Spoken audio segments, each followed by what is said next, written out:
All right, looks like we're live. Peace and blessings, melanated family. How y'all doing out there? All Hello, right, hello. I'm Kashama Sankofa. We got Brother Duke the Root, and this is another broadcast brought to you by Melanated Solutions Media. Tonight, our topic or our title of discussion is Black Facts, Undoing White Media Lies and Political Theatrics. Now, before we get started with our program, and before I turn things over to Brother Duke so that he can give us our family feedback, I have a little house cleaning to do. My producer is telling us that we having a little trouble on Facebook, little technical issues. But family, you can go over to YouTube and you will Yes. find us there. Go and type in Melanated Solutions Media in the search bar, and you'll find this broadcast, this live stream. Okay. So with that being said, without further ado, I'm going to turn things over to Brother Duke, and he's going to go ahead and give us our family feedback from the last show. Yes. Very short and poignant family feedback for this evening. From last time we came together, we had, and forgive me if I pronounce this wrong, but Inshara Saran said, everyone has a right to choice, but God, our community's relationships around sex is so messed up. Our views on family building are distorted. Uh, Beyond that, Tony Lindsay said, I like the way Duke thinks he's brilliant. Thank you. I like the way I think too. That's real good to hear. And Ronald Wesby simply said, good conversation. Again, family, if you would like to be featured on the family feedback segment, all you got to do is just leave comments down below and you can be highlighted in our next broadcast. But with that out of the way, if we could get our producer to roll clip. We're going to go ahead and, yeah, he's going to roll that for us.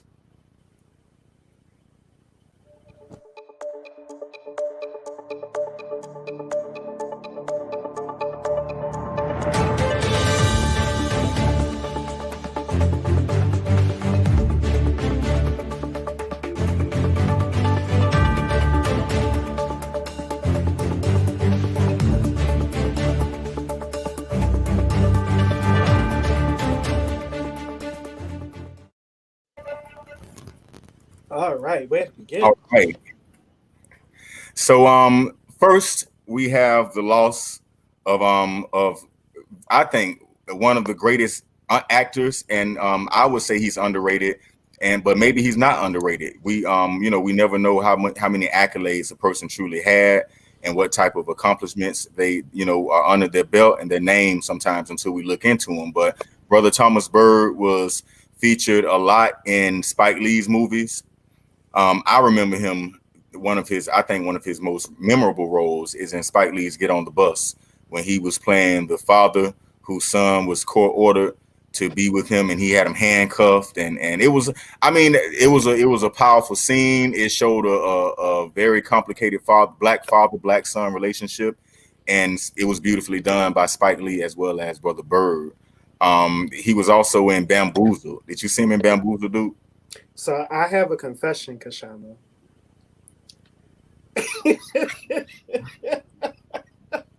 And it is. I have. Wait, I've will this never. confession lead to you losing your black card for like a couple months? I'm gonna say a few minutes. A few minutes, okay? All right. I'm gonna get it back in the same live stream. All right. But I've actually never watched a Spike Lee film from beginning to end. From beginning to end, I've Hmm. seen, but I've just never watched one from beginning to All right. So in all fairness, have end. you seen Sonia Ross says Thomas Bird was a very good character actor, and I agree. I definitely Mhm. agree. So have you seen a Tyler Perry movie from beginning to end? Yes, All multiple. right, yeah. So you got to do better. You officially got to do better. I've seen the Now, plays, the movies, all and of that. and really, you got to see Bamboozled, man. This brother, he was so funny in Bamboozle. Like, I'm talking about, you would have thought that he was a comedic actor. Don't He was judge me funny. too harshly, Maurice, please. But I'm okay. 28. I'm 28 if it helps. I'm 28. So moving along though, but we say ashe to that brother though. We give a resolution and acknowledge that brother's transition, into the ancestors. And I'm gonna be honest with you, like Sister Ross said, he's an excellent character actor. that means he played different types of roles, and I mean good, bad, ugly. He always, in my mind, he always brought a level of dignity to the roles he played. Mhm. So More you know, than that, I'm hoping that the family finds peace at some point, because this brother did not go peacefully, that's true. and that is worth noting. Yeah, he was found in Atlanta, where he I believe he resided at the time, and he was found shot in the back. I believe a couple of gunshot wounds. So that is very concerning. And again, you know, our prayers and condolences, and you know, well wishes to the family. So, and I'm glad you brought that up too, Duke. So also on our current events, we were talking about Jonathan Price was shot This brother, and killed by yeah. a police officer. Hmm. Duke, your thoughts? Uh, my thoughts: another black man killed and murdered unjustly by the police, and a lot of politicking and not enough retribution is going to happen. But unfortunately, that is not the full narrative for this brother, because he is someone who a few of our community members may feel have a sense of cognitive dissonance around. Like they don't know exactly what to feel when they see that someone like Thomas Price was murdered, because he has made multiple Facebook posts. Apparently, he had the politics around honoring police officers. He believed in Blue Lives Matter. He believed in chasing after white women. He had a lot of different belief systems that are a result of being a colonized individual, someone who's absorbed anti-black narratives, and a few community members feel as if they shouldn't do any work or advocacy for this, brother. I completely disagree with those people, but it is something that is happening in our community now when individuals like him are murdered by the police. Well, let's take a look at what give our audience an idea of what you're talking about, Duke. What was made famous was a screenshot from his Facebook profile. Mm-hmm. Adam, can you give us that screenshot? Now, it's kind of blurry, of course, because it is a screenshot from a Facebook profile, and you might see brother Tariq Nasheed, big old head, up there because that he's the one who actually broke this story to, you know, for me. That's where I got the news from first, and I went and looked into this brother's profile to just see make sure it's true, you know. Mm-hmm. And what it says here is that with all the I think it says with all the tension and animosity going on with race, and he has a police car sign. I'm on the same fence as Lil Wayne. Him him saying a white cop saved his life and hasn't been too vocal based off experience in all caps. I was raised by the Malones and Woodruffs. These are this is a white family in Texas where he grew up. They're related to each other. So he says, I was raised by the Malones and Woodruffs in my hometown for a large amount of my youth. Was my second family then and still are in 2020. If I have to say anything, the amount of food fed to me, money they spent on me outweighs any BS about race or color right now. I have family that's never done a damn thing for me or supported my business ventures, and they're my blood.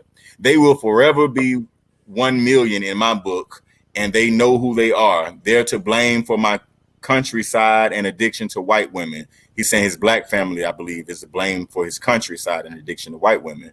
I'm not complaining one bit, though.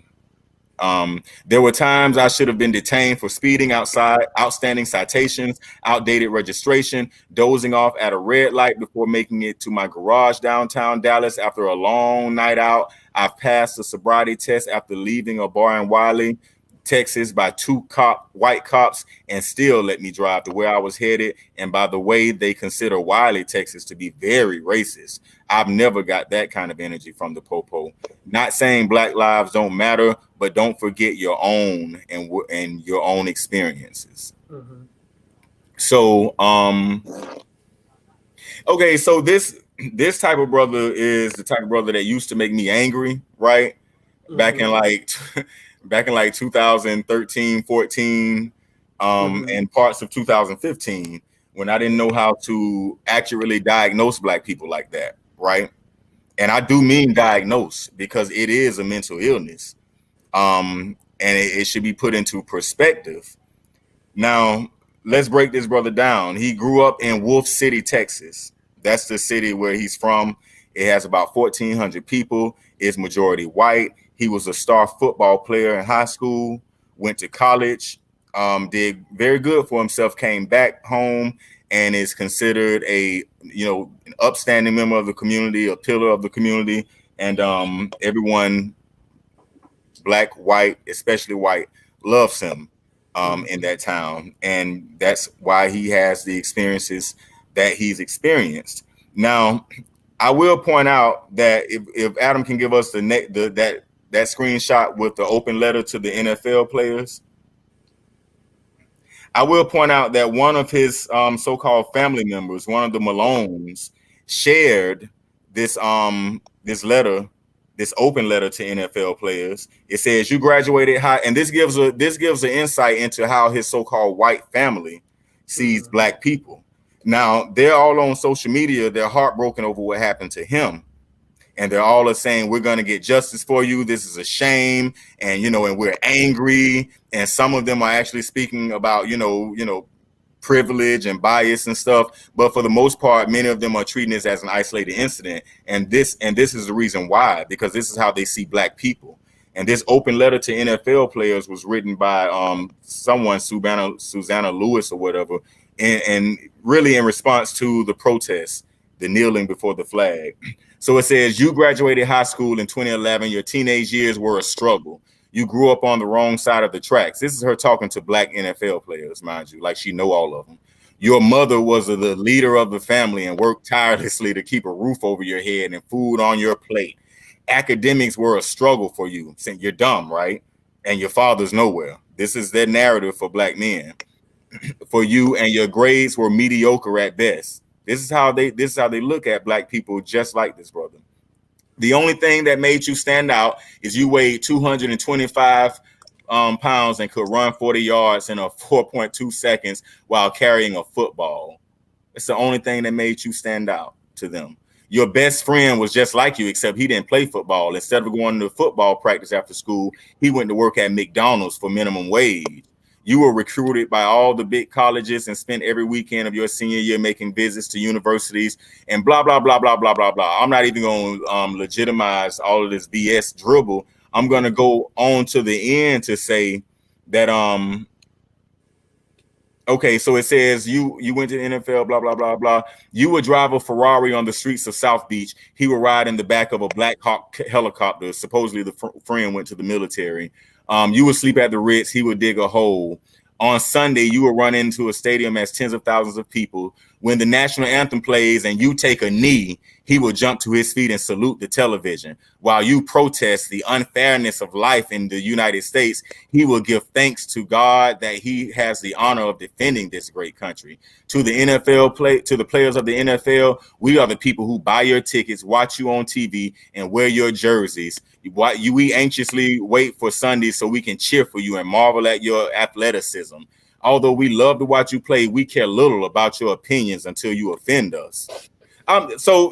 This is giving an insight into the mindset of his so-called white family When I and how see they see black people. individuals Ahead, like the dude. Malones, especially who shared that post, but also are the ones who are crying out about the injustice that happened to Mr. Price. When I see that, when I think about the Malones, what I think is they're saying, "Not my N word," not this one, right? And not a real contextualization or humanization of Black lives or Black people. And so on our side, on the Black community side, when we see individuals like Mr. Price, what we have to recognize is that there are so many of us who didn't even have the experiences that Mr. Price did, but there are so many of us who've just never been trained to know what racism is and when it's happening and when it's occurring in our daily lives. There are so many of us that just go about like, oh, this is just a happenstance type of event as opposed to a continuous systematic oppression. And so many of us are just unskilled and recognizing that. And there's community reasons behind that. There's community reasons of not wanting to engage the topic, of wanting to move on and wanting not to dwell in the past, quote unquote, or in all these other things, and just work twice as hard is also part of that dialogue, as opposed to shut down instead of work twice as hard. But Well, my take before we move on though, dude, because my takeaway from this is that Black people, we have to understand that there's no logic or reasoning your way out of this. Like there's no, like, his experiences around white people and the family that loved him, or whatever he want to say it is that shaped how he viewed the world, did not save him from the same experiences that someone like me might experience in that same situation. And I have the opposite viewpoint of him. And I'll go so far to say, like you said, Duke, he wasn't trained to even know when he was in danger.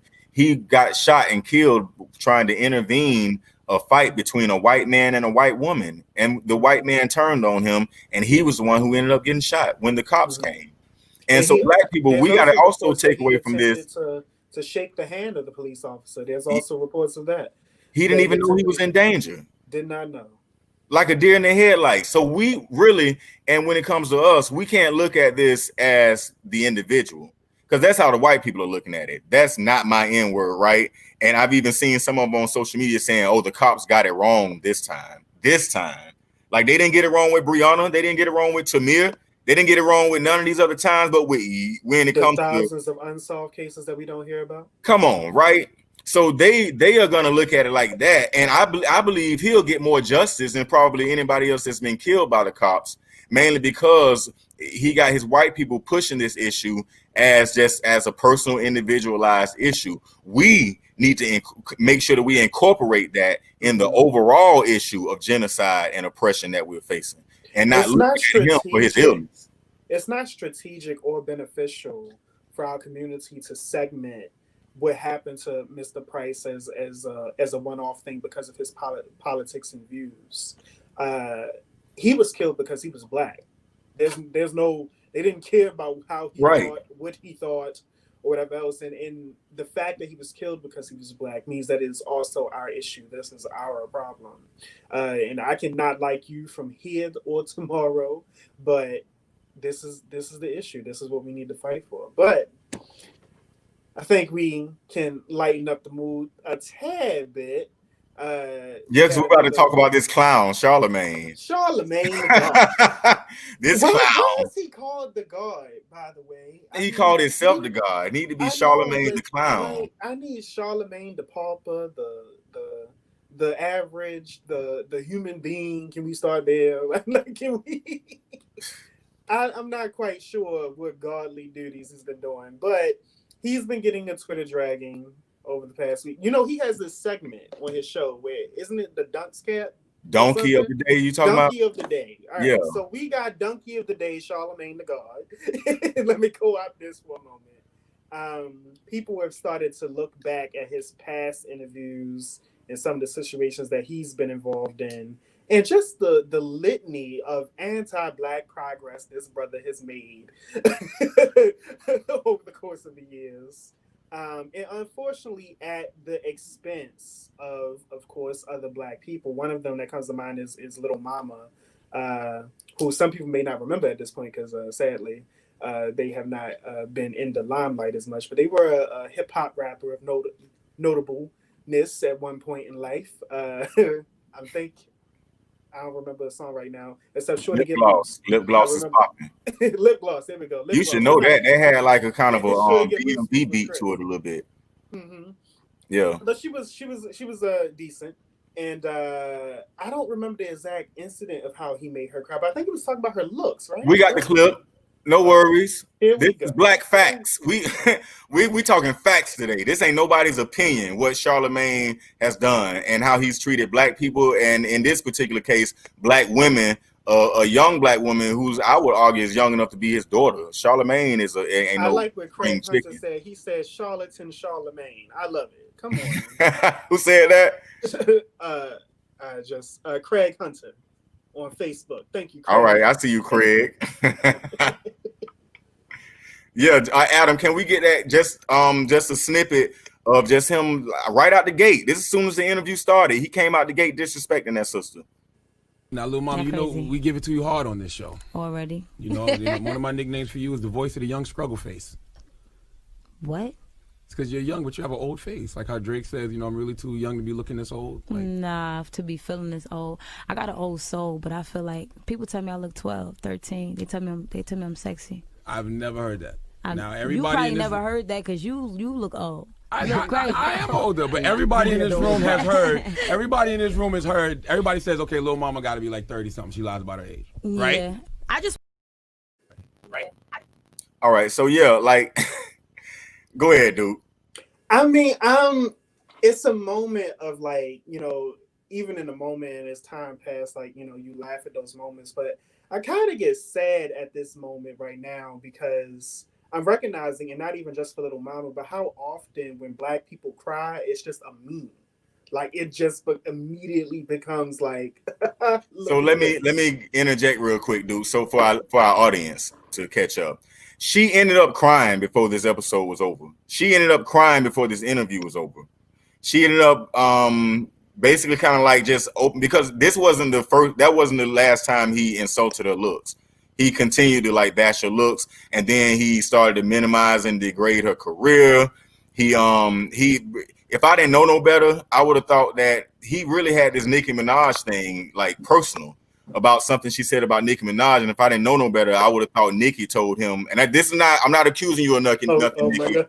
You know what I'm saying? But the way he's acting like Nicki told him, get her, right? You would thought somebody called him and said, get her, for what she said about Nicki Minaj, right?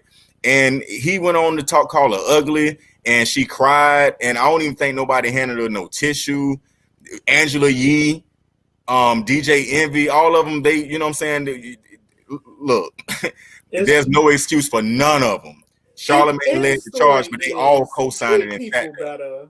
Just work to treat people better. I mean, especially us. Like we are dealing with a lot, and there's no reason why somebody should come into your place of business and be insulted in such a way, especially when they did nothing wrong. Like they had to promote their music, and it's just now mind you, they have this reputation of keeping it real, and they ask the hard questions, and and they're not afraid of offending people or whatever. But there was no rhyme or reason. And she even said something towards the end of that interview where she was talking about like, well, y'all are criticizing my music career, but the people who have the influence and who could actually boost my career, like y'all, a young Black woman out here, doing the rap thing, y'all look what y'all doing. Y'all are further tearing my career down with this interview. And that's what they did. Now, why are we talking about Charlamagne the Clown? He's a spokesperson for us now, politically now, isn't he? He's a spokesperson. Oh, I mean, all I know is when Joe Biden came out of that basement he was hiding in, the first people he talked to was, and I made not in this order, but Cardi B and Charlamagne the Clown. Not only is Charlamagne not in politics, right? He has nothing profound or insightful to say about Black politics. Not only that, but he has an anti-Black record of not giving a damn about Black people.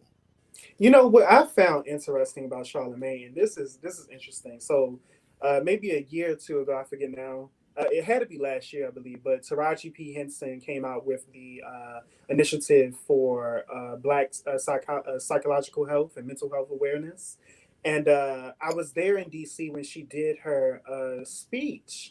And one of the people that she brought with her, or I won't say she brought with her, but someone who's there to support her, was Charlamagne.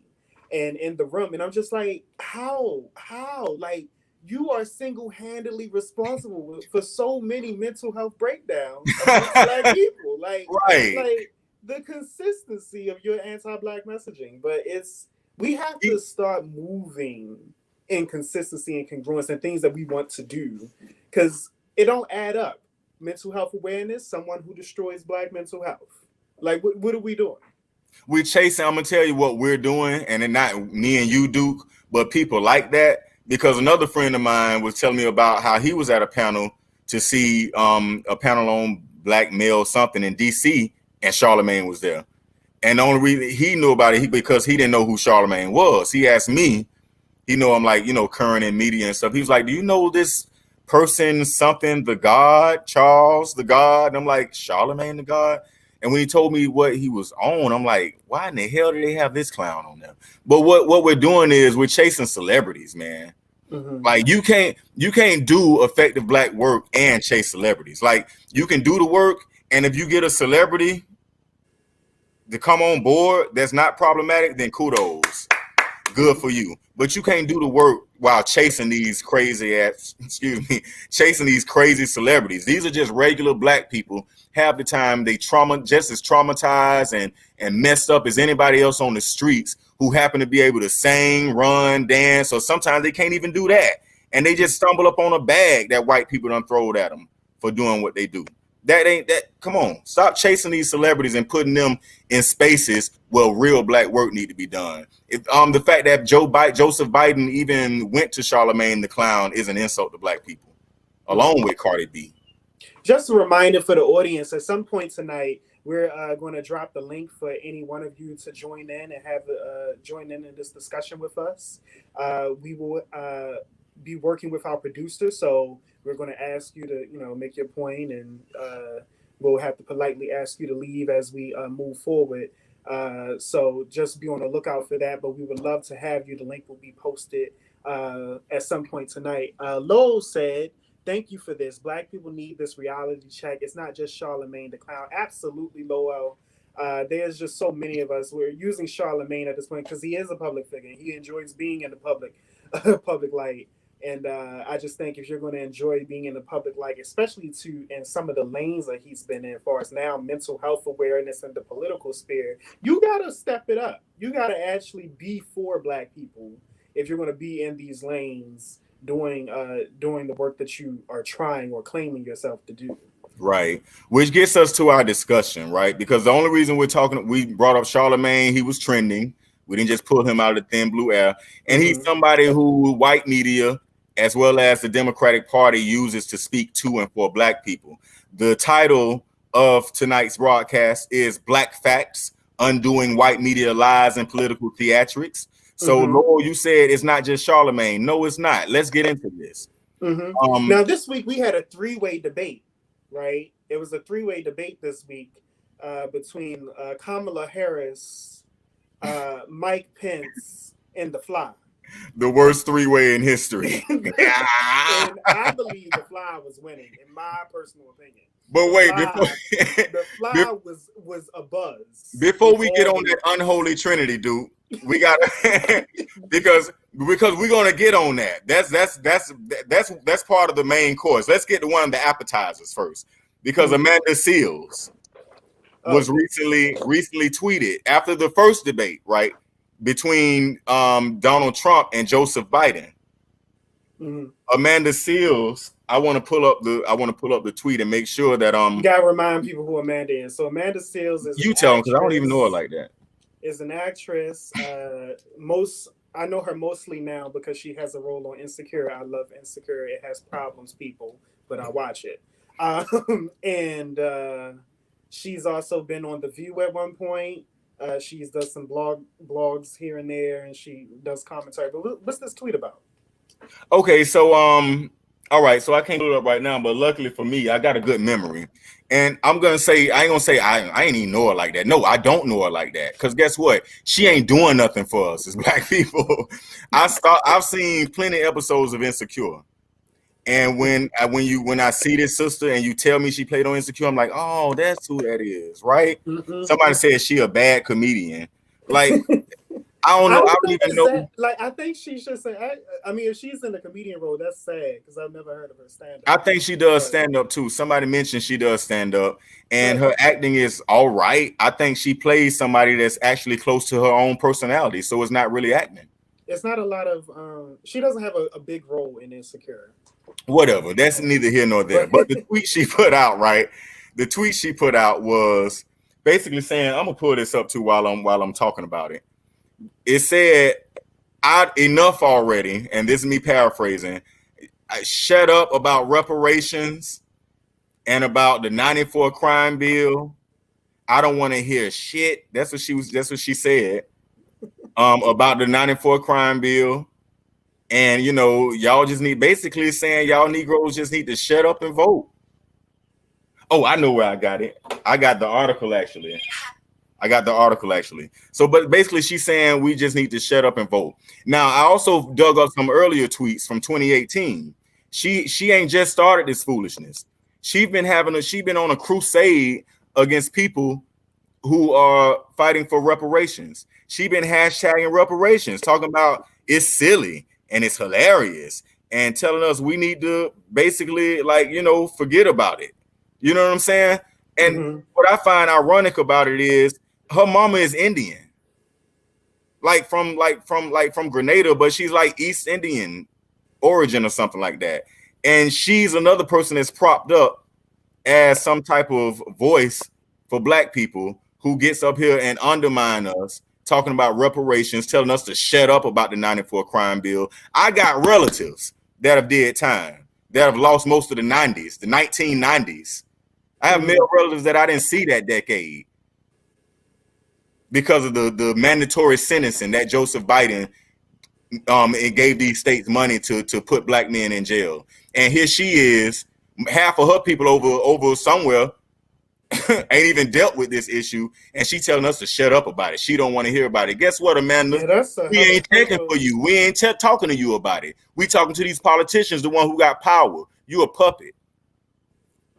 Go ahead, dude. That was me. Said that's really the goal, to talk about an issue that don't even concern you. Right. But I don't even have a lot to say about Amanda Seales, because I don't want to make her more relevant, even in our capacity. Well, this is the thing. She's being made relevant. Okay, so I got this from Cypher Avenue. The article is called "Why I'm Not Fucking with Amanda Seales." Y'all can look it up for yourself to find that tweet. But when I want to pull it up, the website won't pull up again.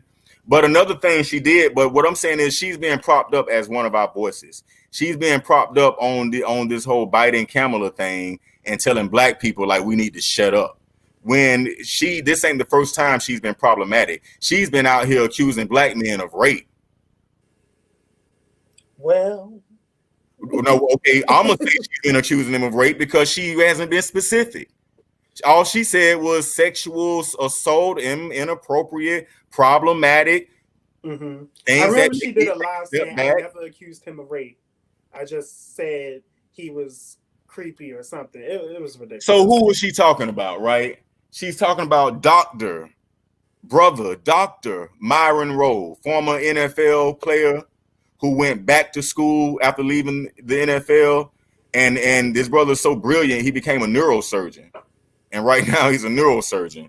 And he went public with the statement after she did what she did, because this is basically what she said.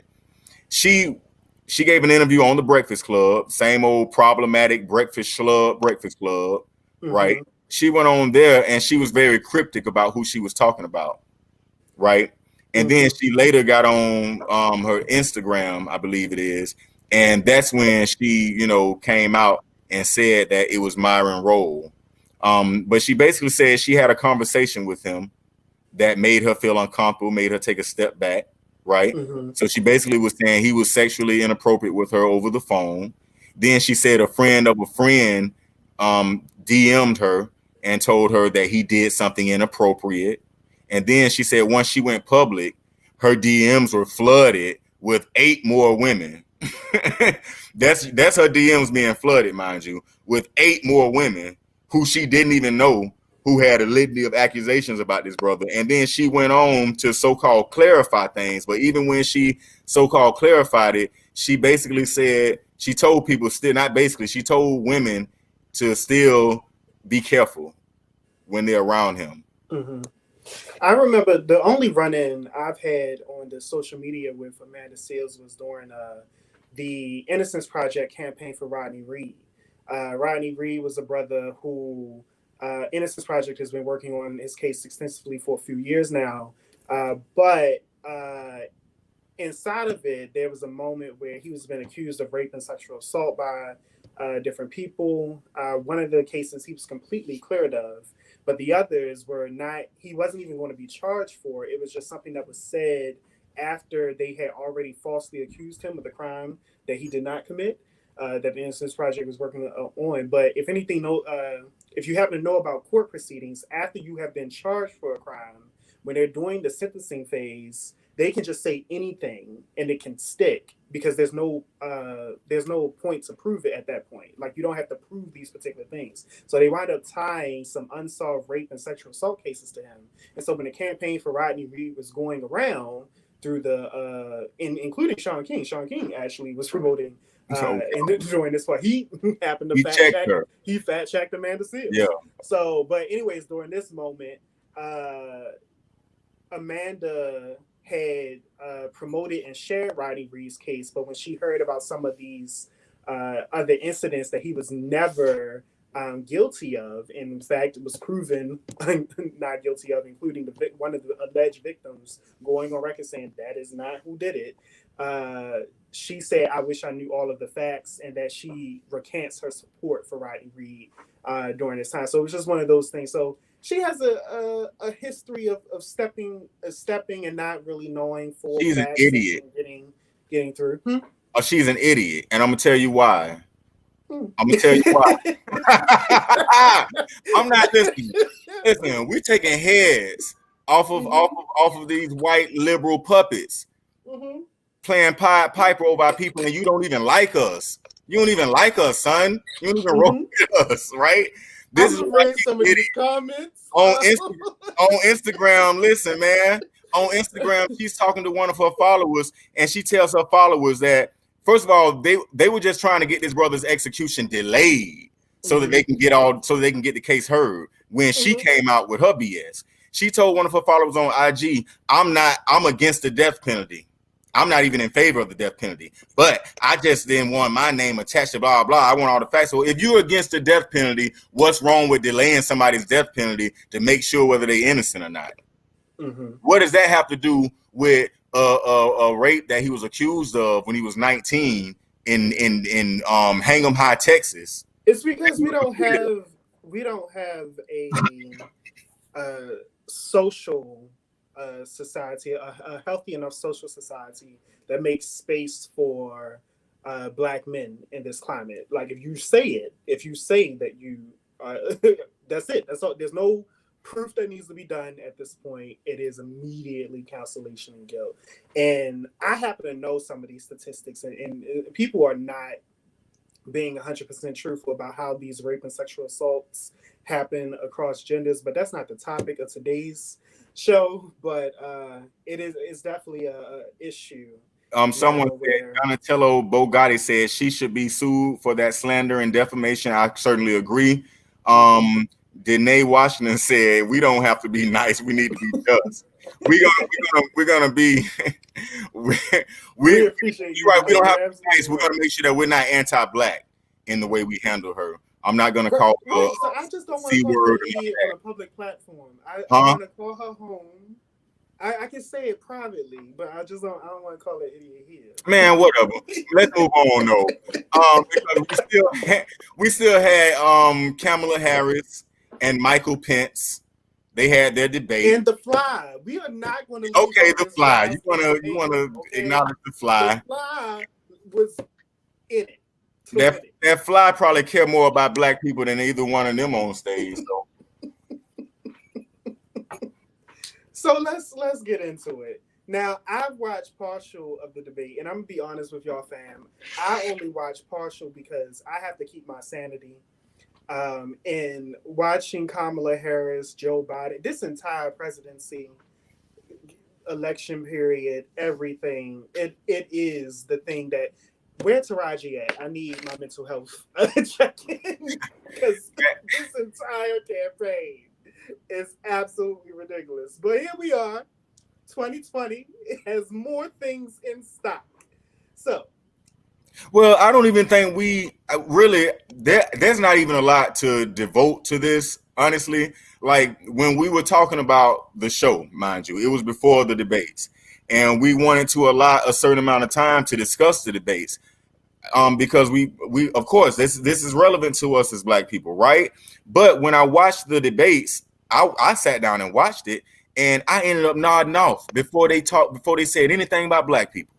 oh, I ended up nodding off, right? And then I went back to check, see when did they talk about Black people? When did they talk about Black people? And I'm searching, and lo and behold, they mentioned Black people like twice. They mentioned Breonna Taylor, and then I think they mentioned the cops and racism, and it was like, so it's like, why should we even devote much time to talking about them when they devoted so little time to talking about Black people? Whereas Kamala Harris, she basically said Breonna Taylor shouldn't have died. It's a tragedy. It's injustice, blah, blah, blah.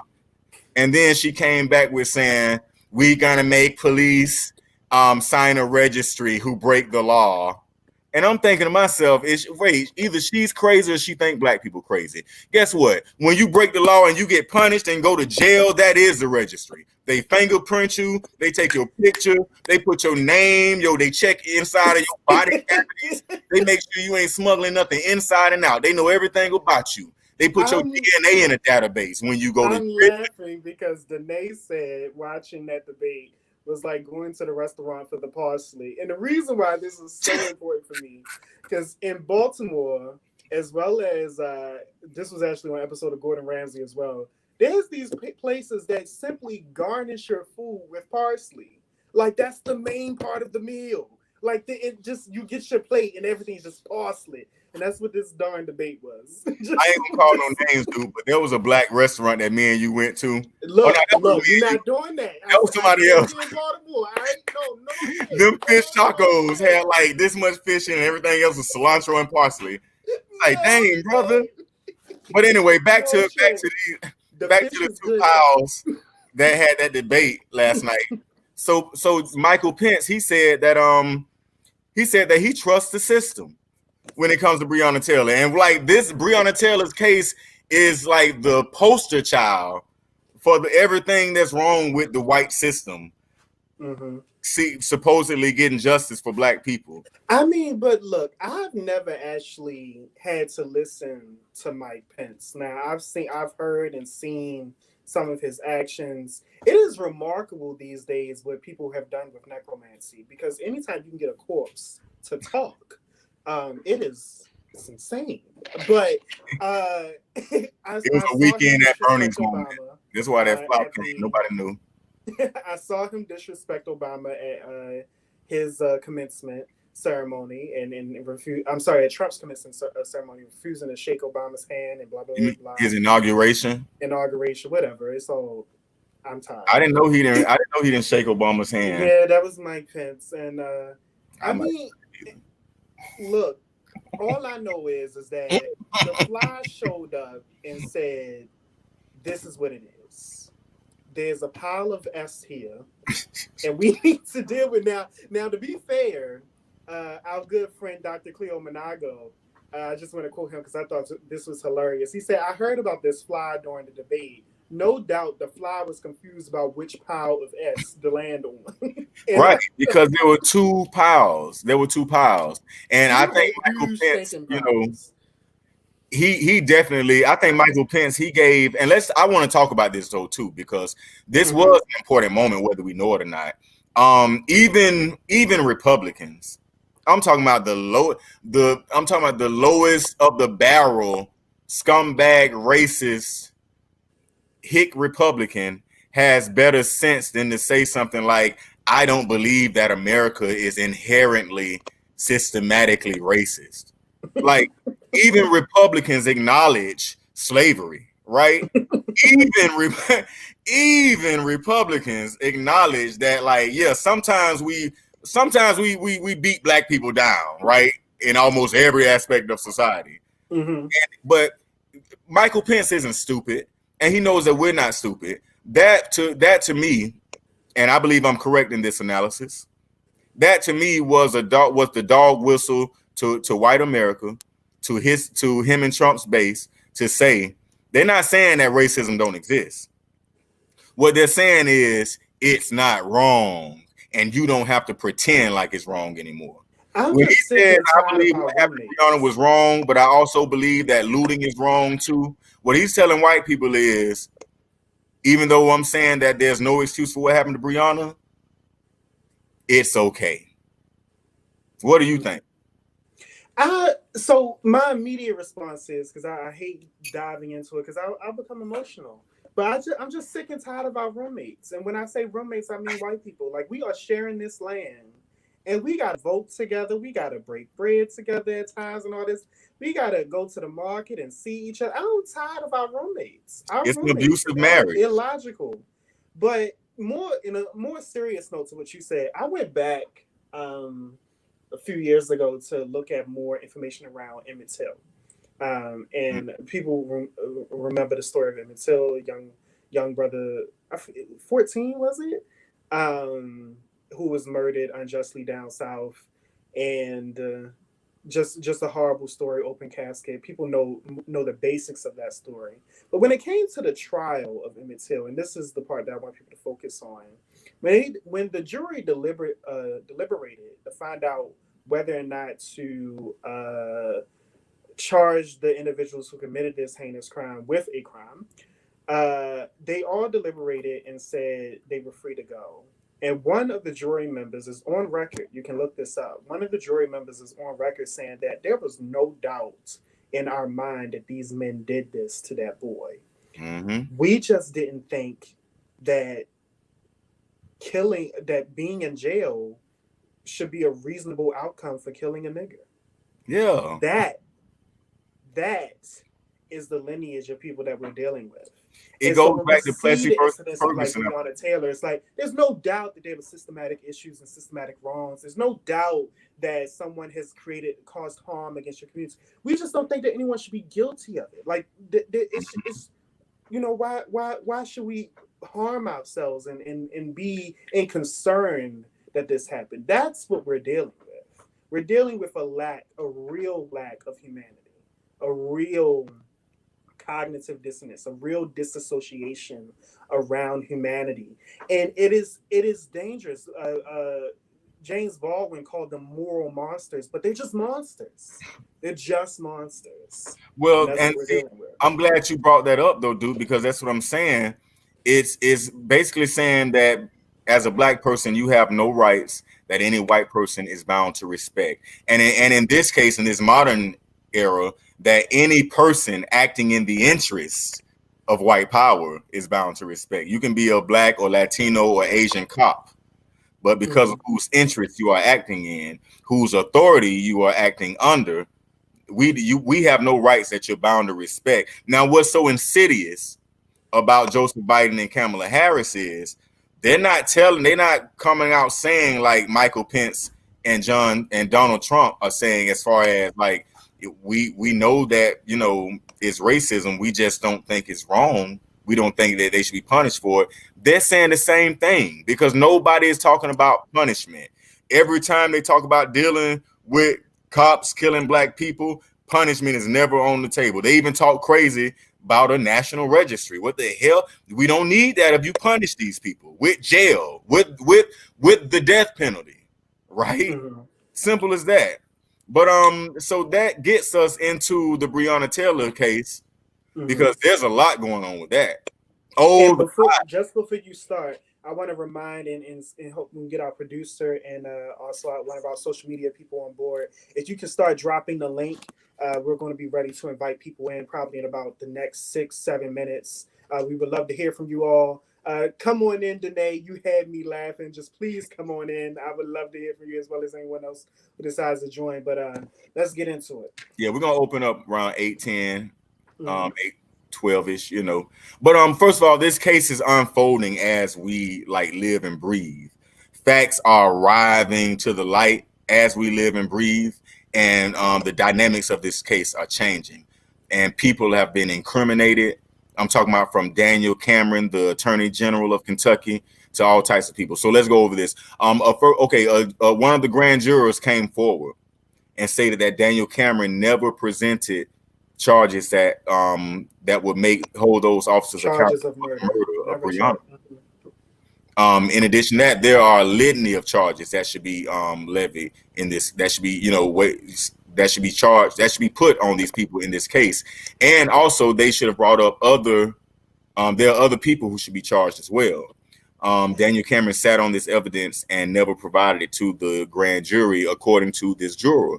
Now, the media has completely ignored several key facts, such as the fact that the post office in Breonna's neighborhood, that postal inspector, has confirmed that they never told the cops that suspicious packages were being received at the home, making the warrant that Judge Mary Shaw signed off illegal. The officer that committed perjury and lied on this warrant was named Officer Joshua James. Mary Shaw signed off on the warrant off of his word alone. And now that the facts have come to light, this is recent news about Mary Shaw. Now that the facts have come to light, she refuses to prosecute the liar and the perjurer, and she wants to leave it to the feds now. So we have that. The media also largely ignored the record that Brett Hankison had, including sexual assault allegations against his misconduct. You had council people like David Green, black man in Breonna's district, who, according to Brother Kendrick Wilson, and we're going to talk more about him, has known about Officer Brett Hankison and the terror that he's been, committing around the community, how he's had brothers locked up on him planting drugs on them, and how he's been abusing black people. So speaking of Kendrick Wilson, this brother he was hired by Sam Aguilar, who was Breonna Taylor's family attorney, and he was called onto the case as a consultant because he had prior history with Brett Hankison, and he already had cases against them, and he knew that they were corrupt. So he found all type of evidence about the case and all the consistencies and have exposed it, but the information that he had was suppressed. So right now, I'm going to let us listen to a clip of audio of him and Sam Aguilar. This is Kendrick Wilson and Sam Aguilar, the attorney for Breonna Taylor's family, discussing the evidence as well as other things about the case. Adam, can you roll that? So let me ask you this. When it came to the officer getting shot, it's something that you told me the other day when you told me that it was her, that they have a private doctor or something like that. No. I didn't tell you it was her. I never said. I'm talking about not with Breonna, the officer got shot in the leg. Oh no, we was talking about the her or whatever. Yeah, the her. Yeah. So I'm a barber. So the way I detected this stuff. See, I work at Ford Motor Company. I'm a barber. I own a barber shop too. So the way that I detected immediately that there was some corruption involved, because the exit wound where the bullet was, where they said the bullet exit out, all the hair was missing around her. The hair had been shaved off. And I'm like, okay, if somebody came and shaved the hair, I mean a doctor came in here and tampered with that exit wound. They created an exit wound because if they would have pulled the bullet out of them, it would have showed him exactly whose gun that bullet came from. You know what I'm saying? The ballistic report would have came back that it was one of the police that shot him. So what they did is they had a private doctor come in and create an exit wound and remove the bullet. Yeah. So when they did that, once they did that,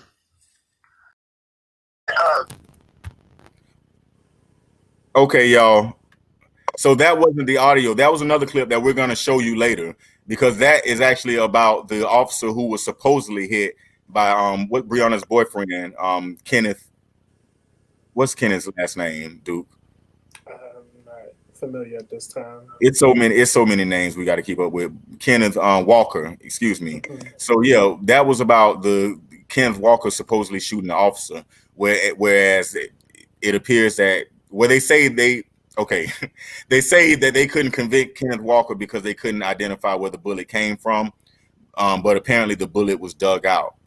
The bullet didn't exit the body. That's what that brother's talking about. But let's listen to the audio first of him talking to Sam Aguilar that's talking about the suppression of the evidence, and Sam Aguilar admitting to the evidence being suppressed and admitting to actually playing ball with a lot of the bootlicks and people who didn't really care about this case. But go ahead, give us the audio, Adam. I think that's the second clip that you have, but it's only audio.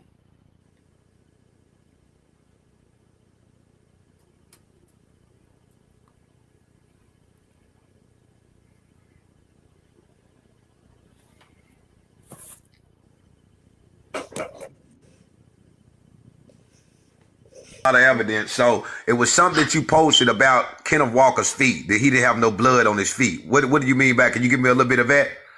Because see, like, y'all gotta understand, like, I seen Breonna's body, I seen the crime scene, my eyes walked right, got to see everything on the crime scene. Okay. Look like we're having some trouble finding that audio. We're going to go back to the audio, okay? So I've already explained. We're going to go ahead and look at that clip that we had earlier, because I've explained what the brother was talking about as far as the gunshot wound. The EMS that treated the officer who they're saying Kenneth Walker shot noticed that there was no exit wound. He gives that brother's name, and that brother, of course, media will not put this out. Let this brother Kendrick Wilson tell you about the wound that he saw that was shaved around the officer's leg. So Adam, you can start that from the beginning, and then we'll let that play through, and I'm going to find the audio myself. So let me ask you this. When it came to the officer getting shot, it's something that you told me the other day, when you told me that it was her, that they have a private doctor or something like that. No, I didn't tell you it was her. I never said. I'm talking about not with Breonna, the officer got shot in the leg. Oh, no, we was talking about the her or whatever? Yeah, the her, yeah. So I'm a barber. So the way I detected this stuff, I work at Ford Motor Company. I'm a barber. I own a barbershop too. So the way that I detected immediately that there was some corruption involved, because the exit wound where the bullet was, where they said the bullet exit out, all the hair was missing around her. The hair had been shaved off. And I'm like, okay, if somebody came and shaved the hair, I mean a doctor came in here and tampered with that exit wound. They created an exit wound because if they would have pulled the bullet out of them, it would have showed him exactly whose gun that bullet came from. You know what I'm saying? The ballistic report would have came back that it was one of the police that shot him. So what they did is they had a private doctor come in and create an exit wound and remove the bullet. Yeah. So when they did that, once they did that, I went and looked at the EMS report. I was like, let me check the original EMS report. So Sam got the original EMS report, and we read together the original EMS report. And the EMS to tell you today, he's been threatening his life and all that stuff. He'll tell you today that there was no exit wound. They created that exit wound to remove the bullet so they can make it like Kenneth Walker shot at them. And Kenneth Walker knows the whole truth, and the issue that I have with dude, like, dude, you didn't tell the truth at all. And I even know the truth with his story, but I'm not ready to share that right now because I don't want that story to trump this Breonna Taylor shit. But I'm going to break it all down to y'all when it's all said and done. All right, there it was. So, I mean, there's a lot of lies going on. Like, I just mentioned the thing with as far as the warrant itself was a lie, and they refused to hold that officer accountable for lying. Like, he should be in jail. Daniel Cameron should be in jail for withholding evidence from the grand jury. Now I'm about to Duke, I need you to let me know what this audio is doing, because I'm about to play a little bit of this audio from on my end, and let me know. That's not great. That's not good. Okay, so we're not going to be able to get the audio just yet. But more to that point, this is the thing. I'm gonna include the link into the chats so that you can see that we're dropping receipts. Nobody's lying on these people. That brother, Kendrick Wilson, while people will talk about him and act like he doesn't know what he's talking about, they paid that brother for his expertise. They paid that brother for the video and for the evidence that he gathered. There's videos of those officers of Brett Hankerson walking around gathering shells up. Mm-hmm. We have Danae Washington in the waiting room. If we could bring in Danae. And I also saw very briefly on one of my screens that Dr. Sharice Nelson is in the comments section. We love you, Sister Nelson. Come on in. Welcome back, Danae. How you doing? Hey guys, Hi. how So you what are your doing? thoughts today? Still black? Still feeling Still black. black? Still black. Still feeling You know, black? Okay. still black. I'm really sad that we are getting all this evidence after the fact, but I'm happy we're getting it because I'm hoping it motivates us to keep pushing for her justice, because it's so much like the one thing that I've been listening to. It was another YouTuber. She was basically saying that for him to have been shot in his femoral artery, why is there no blood? And that's a major artery, and you can bleed out. So how is it possible that none of the pictures you have do you see blood? He got So shot through it's immaculate conception. oh well, that's an option. That's an option. So it's so much. It's so many layers. It's sad. I just it's sad.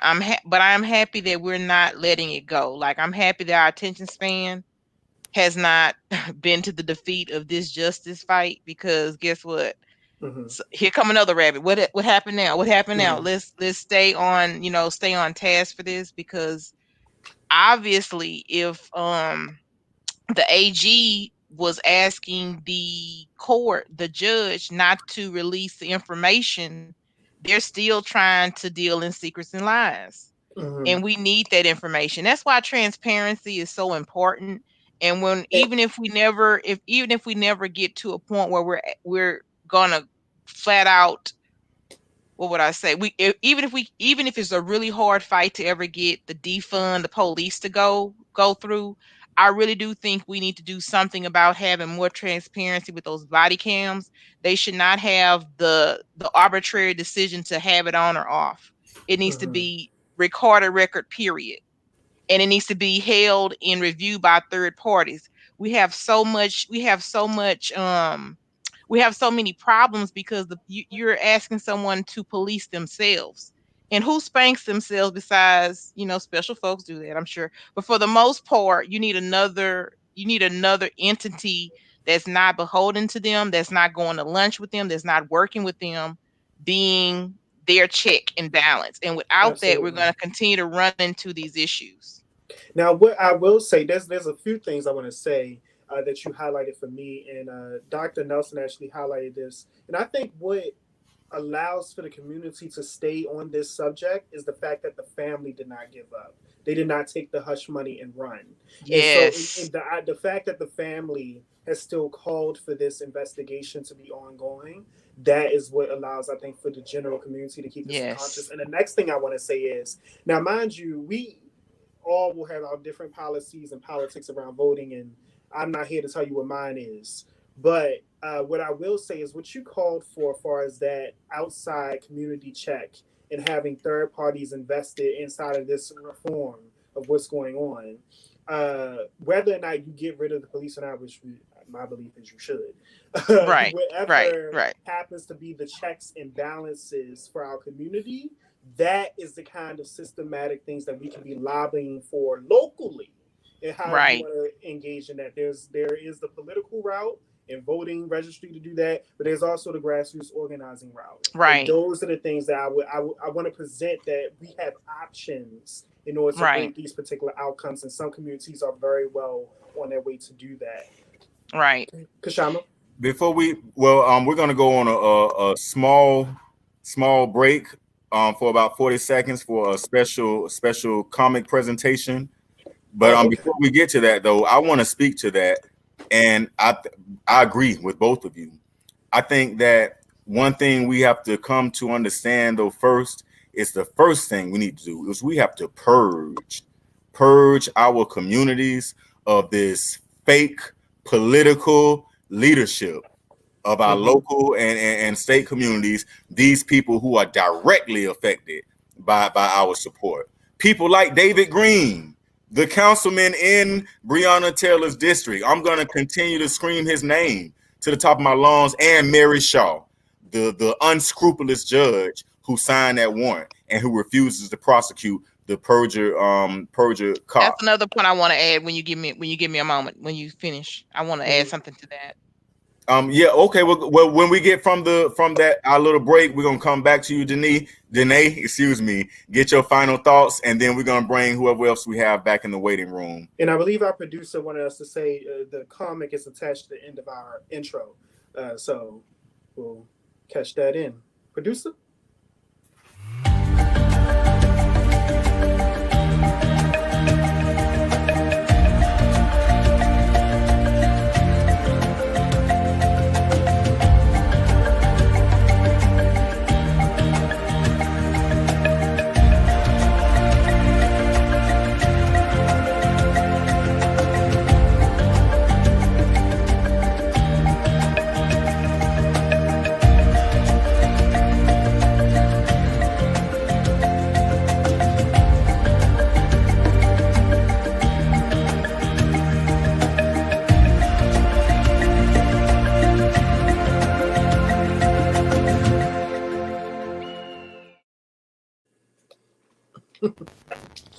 I was leaning in to read the comment. Okay. Did you catch that, Danae? Yeah, I was too. You caught me like this. Okay, so I didn't. Did you get that, Duke? Yeah, I did. Let's hopefully we'll get a better glimpse of that a little bit later. I think they might be messing with us, y'all. You know how they do. This ain't the first the new black media is under attack. Intelligent black media is under attack. So this won't be, the only broadcast that you'll see having some technical difficulties, and it ain't about our Wi-Fi connection or our tech setup all the time. It happens. So I think we might be getting some of that. But Danae, what are your final thoughts, though? The other thing that you mentioned, it reminded me of a thought I had, is that when you look at the AG's involvement in the cover-up and to be anti-justice or injustice for Breonna, it makes me think about how we need to, while we're protesting and arguing and fighting, we need to also be more clear about change of venue. These cases need to no longer be held in the city where it starts out from, because again, it's too much entanglement. You have the AG that knows the prosecutor, that knows the judge, that's friends with the mayor. Is just too much. We need to be able to move it around. Brother, it's all in Yes, there. it's too much. It's too much, and that's why we we're never can. Exaggerating and joking, but the spider web is deep. You're right, and I think that would help. That would help us, and I think that would help us with justice. Like it just, like I said, the whole point of the AG, now at first it was like, it's so unfortunate, and I just wish the laws would just help us out. But then as soon as we start getting a little smart, like, hey, let's get a little transparency. Now you want, oh well, no, they don't need to see all this. Oh no, it's another case going on. Transparency.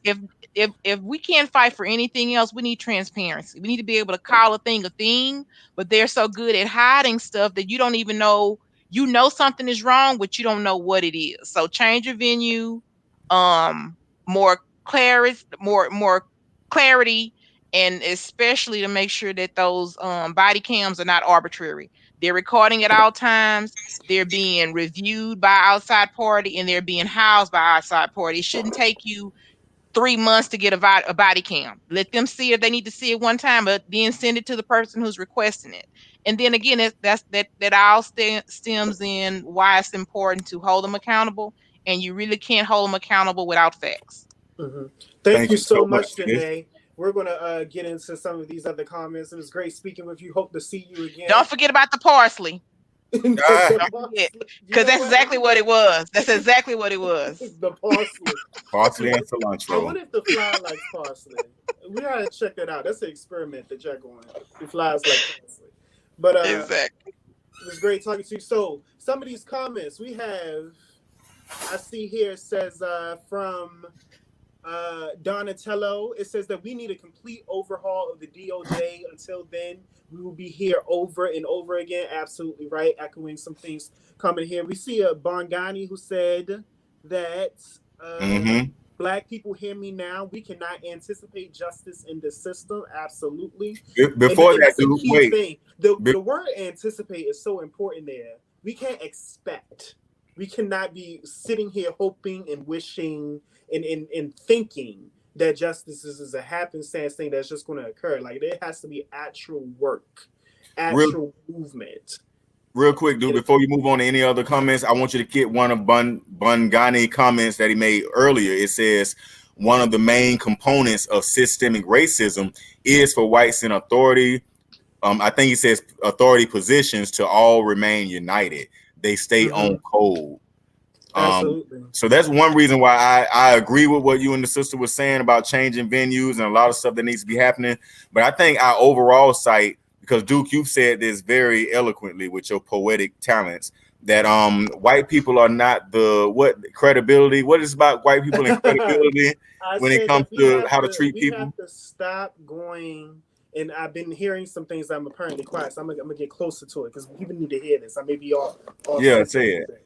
But I said that we need to stop going to white people on how to treat human beings as human beings, because they have absolutely no credibility on this subject. So to that point, like we need to at this point, I was saying, I mean, it's up.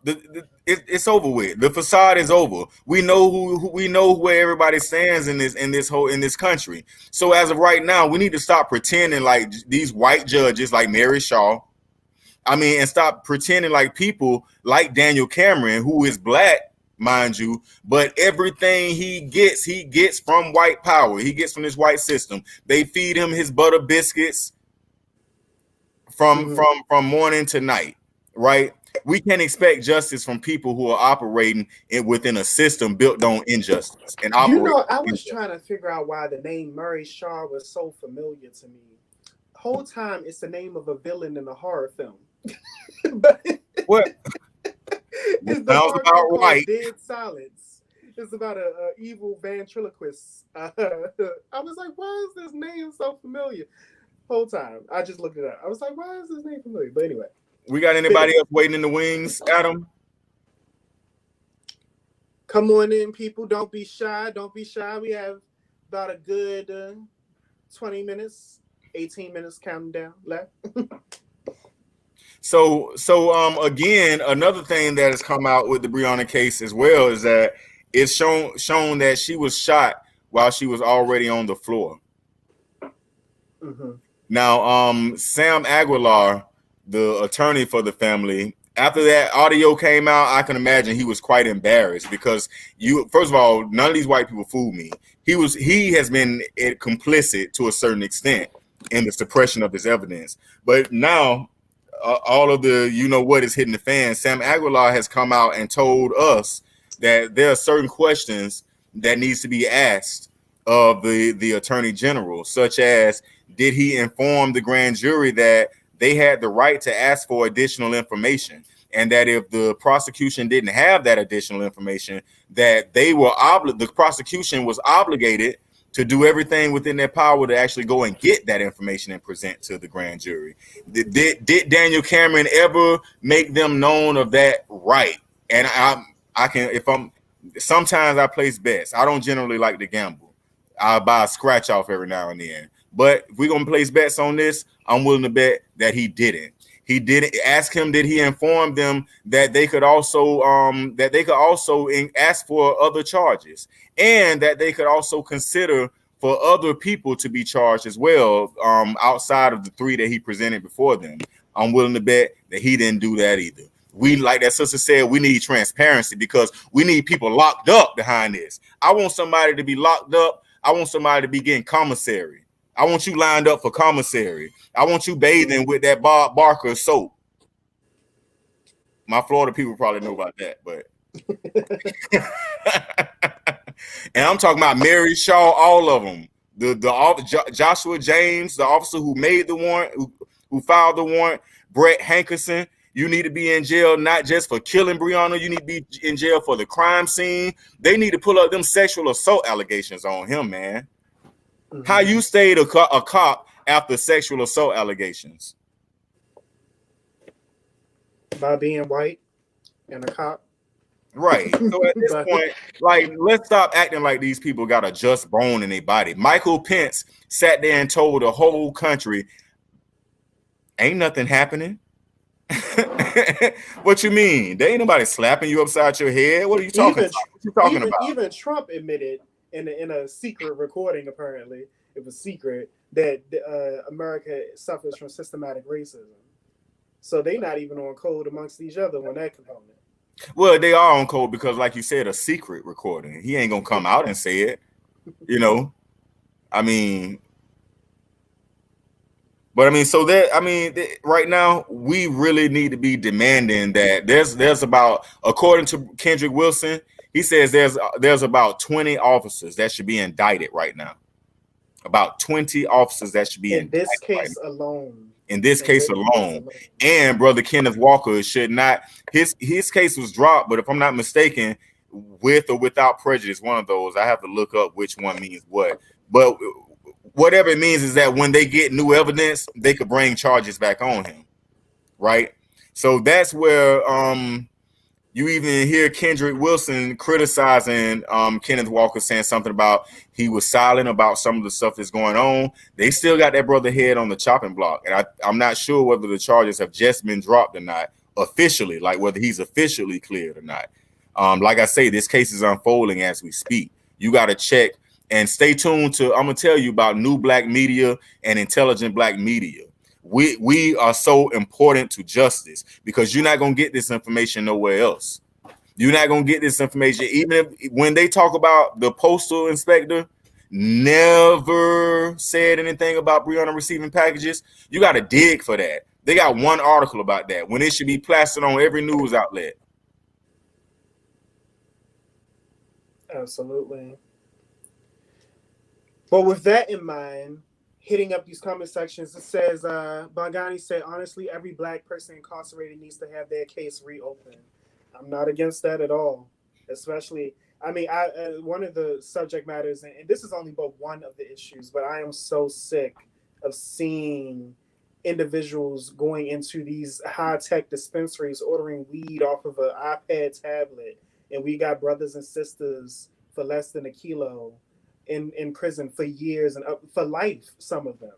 And it is ultimately ridiculous. I'm aware of a precedent that is, and mind you, they still have their own issues over there as well. So I don't want to get anyone twisted and make it seem like it's heaven over there. But I'm aware of a precedent in Australia where the indigenous folks had their own court system because they said that it was impossible to have the colonizers be the same ones to judge them for crimes. And that is something that I'm interested in. But I'm interested in going to Africa personally and leaving, and like everyone just stop. But that's my personal thing. But we're going to be here. I'm interested in actual political and agency and power and moving with intention, because trying to coexist with these monsters is not it. It's not working. It's not working. No, it's not working, and we need to stop pretending like it works. I mean, I get so tired of hearing black people when we talk about, you know, black political agendas and black political strategies, and they keep saying stuff like our country and you know what we got to do for America and all that kind of crazy stuff. No, like, we need to be looking out for black people. We are our own country. We are a nation within a nation, and it's always been that way. And if you don't know no better, you don't know history. You don't know history, and you don't know the present. And I mean, we talk about the ancestors so much, but I think we do people like Sister Fannie Lou Hamer such a dishonor and such a disgrace when we walk into that voting booth and act like we're obligated to some white political party. When that sister told us a long time ago to strike out on our own. She told us a long time ago. She tried it. She tried the whole voting thing. That sister got beat down by white Democrats for trying to register and get other black people to register to vote. Now, I'm not giving some You know how black Republicans like to do that old craziness. Like, we're the party that freed the slaves, and it was the Democrats who were for segregation. They like to pull all that kind of crazy stuff. I'm not saying that. My point is proven is that the political parties don't change the racial dynamic. They'll the political parties have almost switched if people pay attention to the fundamentals of what Republicans. It's not even almost like they legitimately switched their political platform. They have legitimately switched their platforms. So that's just a fact proven in all your American history books. The political platforms were switched. But beyond that, I mean, it just really goes into saying, I love what you said here about it does not change up the racial dynamic. And what I would love people to focus on in recognizing is that no matter which quote unquote political party you attune yourself with, recognize it that they are tools. They are not identities. They are tools. Say that again. To get what you want for your people. What is your identity? What is your identity? You are black. Whether some of us are African, some of us call ourselves indigenous, but guess what? Your geopolitical position in this country, how we get down over here, you're black. Chill out with all that other stuff. I'm a Democrat, vote blue no matter who. I'm Republican, I'm this, I'm that. No, we need to focus on our agenda and get the political theatrics out of our head. All this black girl magic, Kamala blowing smoke up y'all. Like, seriously, it's an insult. Get your booty to the polls. I think I drugged them earlier this week. These political theatrics, man, is making us, we're looking real clownish. People like Charlemagne and Cardi B talking to political candidates for black people. We look crazy. We look straight crazy out here talking about just get them in and we gonna get something. You ain't gonna get nothing because they're gonna treat you just how you acting right now, like a clown and a child. Go ahead, Duke, before I go off. Well, I'm really prepared to wind down, honestly. I'm looking see here. Let's extend the show for another half hour. Who's in favor of that? Comments? I'm reading these comments. Craig Hunter saying that Martin Luther King, I'm assuming, would never vote for Biden. And Craig Hunter is also talking about how insulting the entire political party situation is and what we're supposed to be voting for. Moving forward, Bongani said that Harris is a known racist. And let's see, I'm checking in. Did I miss anything? Bongani also said that this country is doomed. It was built on deceit, lies, and fed with blood. Absolutely. I want to thank everyone for joining us for this particular live discussion. It was really, really great bonding and interacting with all of you. If you have suggestions as far as things that you would like us to talk about, please message Melanated Solutions Media inbox on our Facebook page, as well as I don't know, does YouTube have direct messaging? I'm not aware. I haven't figured out how to use it. Craig Hunter, we telling you how to contact us. All right, if you would like to contact us, you can find us on Black Men's Exchange National Facebook page, as well as the Melanated Solutions media page. We would prefer you come in and definitely like the Melanated Solutions media page as well. And please don't forget to view us on YouTube, like, subscribe, hit that thumbs up button. Y'all know what to do. Thank you, Annette Phillips. Thank you. Yeah, and also, like I said, if you send us articles too. Like, do your research, do your due diligence. When things are going on, when something needs uncovering, when they out here with these lies and political theatrics, like, send us a link. You know what I'm saying? And I'm sure it'll come in handy. It's something that we can incorporate. Don't bombard us with a whole bunch of nonsense stuff that's relevant to Black people, political. And Black focused, all right? Don't. Absolutely. Yeah. Absolutely. Well, I think that is just about it for this particular live. Kashama, did you have any closing thoughts? No. Just to all my melanoids out there, y'all, stay safe, Stay critical in your mindset. Watch and be vigilant. You know what I'm saying? Use your brain and don't just consume the white media and the political theatrics. Take it in and analyze it. I think I'm just going to reiterate that it is about recognizing what is a tool and keeping your identity in check and keeping it consistent. Your identity. Kat, we love you. It was great to see you there. We want to hear from you next time, Kat. We love you. Yeah. It was great to see you, Kat. But with that being said, we love you all and good night. Peace, family.